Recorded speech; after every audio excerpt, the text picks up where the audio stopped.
Hello everybody, this is Refresh and I'm here to bring you a battle between the Core Set 2015 Clash Pack and the Defeat a God Challenge deck from Journey into Nyx. We'll be playing two games, first on normal difficulty with 3 Rollicking Throngs and then on hard mode.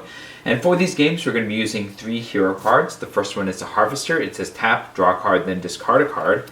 The Explorer, which says you may play an additional land on each of your turns. And the Vanquisher, which says your starting hand size is increased by 1, your maximum hand size is increased by 1. We'll go ahead and get started by drawing our opening 8 cards. Fate over here draws a Prophet of Kruphix, Nimbus Naiad, Forest, Island, Vaporkin, Forest, Island, and Jace's Ingenuity. It's a very land-heavy start, but I think we can keep this one. Fury draws a Boulder Fall, Reclamation Sage, Lightning Strike, Elvish Mystic, Font of Fertility, Voyaging Satyr, Mountain, and Fated Intervention. We can't keep a one-lander, especially when that land is a mountain, so we will mulligan. And because this is multiplayer, we get 1 free mulligan.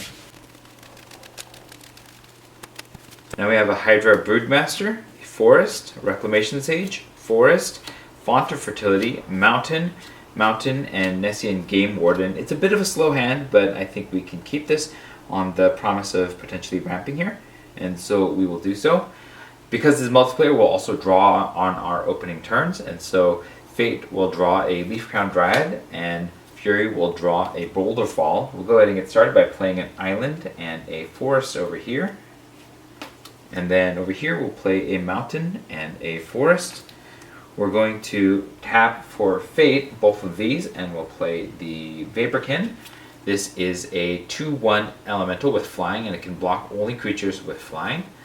And then over here, we will tap 1 mana, that is green, to play the Font of Fertility.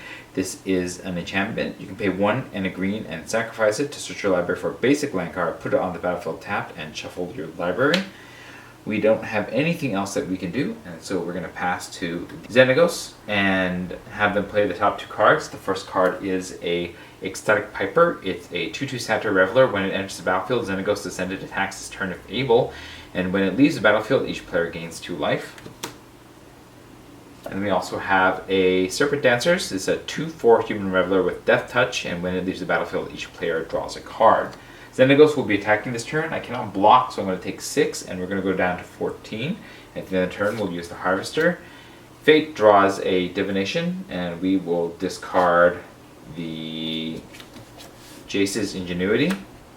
Fury will draw an Elvish Mystic, and we will discard the Boulder Fall. We'll untap. Fate draws a Hero's Follower, and Fury will draw a Voyaging Satyr. We will play an Island and a Forest again on this side. And then over here we'll play a Mountain and a Forest.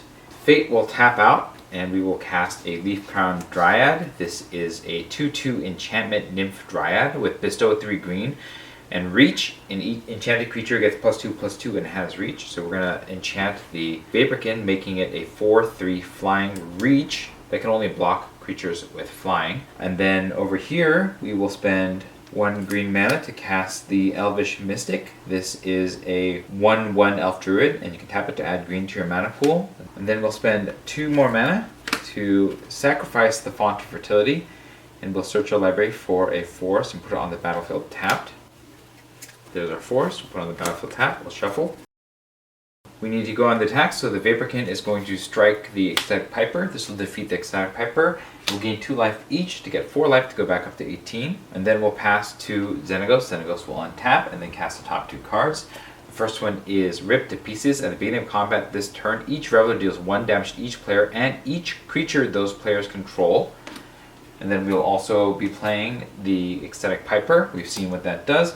So we have 5 Revelers, and so they're all dealing 5 damage to the player, which means that we're going to be taking 10 damage to go down to 8, as well as 5 damage to the Vaporkin, so the Vaporkin will die. That'll cause the Leaf Crown to fall off. And then Xenagos will be swinging at us. This is a moment where I think I need to take it and go down to 2 and hope that I can recover on the following attack. So we're going to go all the way down to 2. But the Elvish Mystic should have also died. And then we will use the Harvester at the end of the turn. Fate draws a Temple of Mystery, and we will discard the Divination. And Fury will draw a Forest, and we will discard the Voyaging Satyr. And then we will untap.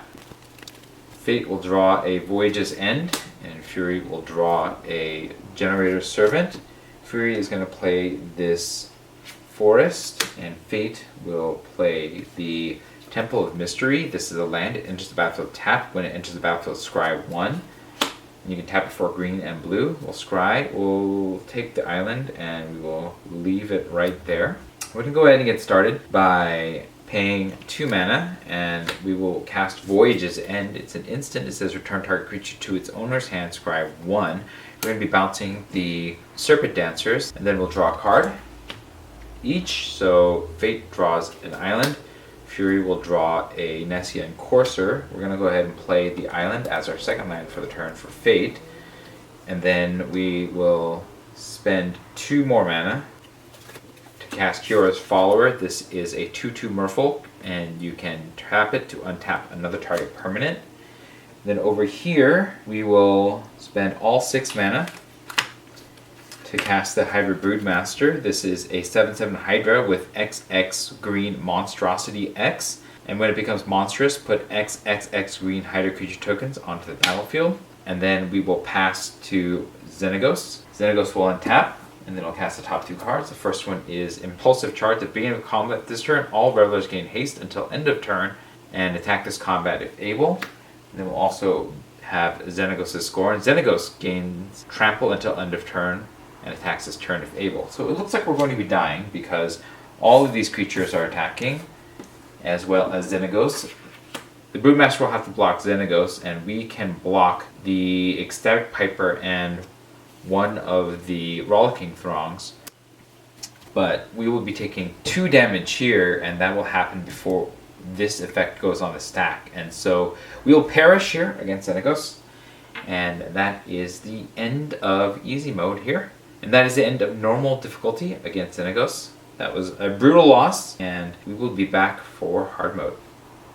Alright, we're back for hard mode. We have 4 Rollicking Throngs gathered here. If we lost on normal, I'll be surprised if we've been on hard, but we'll go ahead and draw our opening hands.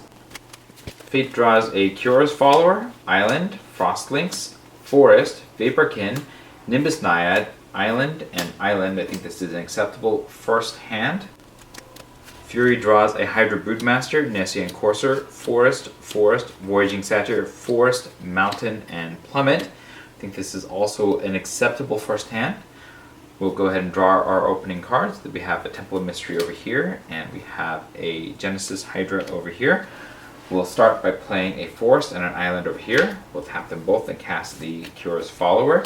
And over here, we'll play a Forest and a Mountain over here. We'll tap them both, and we'll cast a Voyaging Satyr. This is a 1/2 Satyr Druid, and you can tap it to untap target land. And then we'll go to Xenagos' turn. Xenagos will cast the top 2 cards. The first one is Impulsive Return. Return 2 cards named Ecstatic Piper from Xenagos' graveyard to the battlefield. There are none. At the beginning of combat this turn, it deals damage to each player equal to the number of revelers on the battlefield. And then we also have a Rollicking Throng. This is a 1/3 human reveler. When it enters the battlefield, reveal the top card of Xenagos' library, and Xenagos casts that card. So Xenagos will be casting the next card, which is a Serpent Dancers. And then we will be taking 12 damage to go down to 8. And then at the end of the turn, we'll use the Harvester. Fate will draw an island, and we'll discard the island. Fury will draw a Nemesis of Mortals, and we will discard the Plummet. We'll untap. Fate will draw a Prognostic Sphinx, and Fury will draw a Lightning Strike. Fury will play 2 more Forests, and Fate will play 2 more Islands. We will not be attacking during combat this turn, but instead Fate will tap out and then use Kyora's Follower to untap the Forest, and we'll retap the Forest to cast a Prognostic Sphinx. This is a 3/5 Sphinx with flying. Discard a card, it gains hexproof until end of turn and tap it. And whenever it attacks, scry 3. And then Fury will tap 3 mana and cast a Nessian Courser. This is a 3/3 Centaur Warrior. And then we are going to have to pass to Xenagos. Xenagos will cast the top 2 cards. The first one is Strike. It deals 8 damage to each player, and then we are going to lose because we don't have any way to gain life, and we have only 8 life. So that finishes off the Clash packs pretty brutally and quickly. Xenagos definitely had some very fortuitous draws that ended our lives very quickly, and we didn't really have much way of catching up here. This is just how it works in Magic the Gathering sometimes, and so we have lost. Let me know what you thought about the games. Was there a way out that I didn't see? If you enjoyed this video, hit the like button. If you'd like to see more of my videos, you can hit subscribe. This was Refresh. Thanks for watching, and I will see you next time.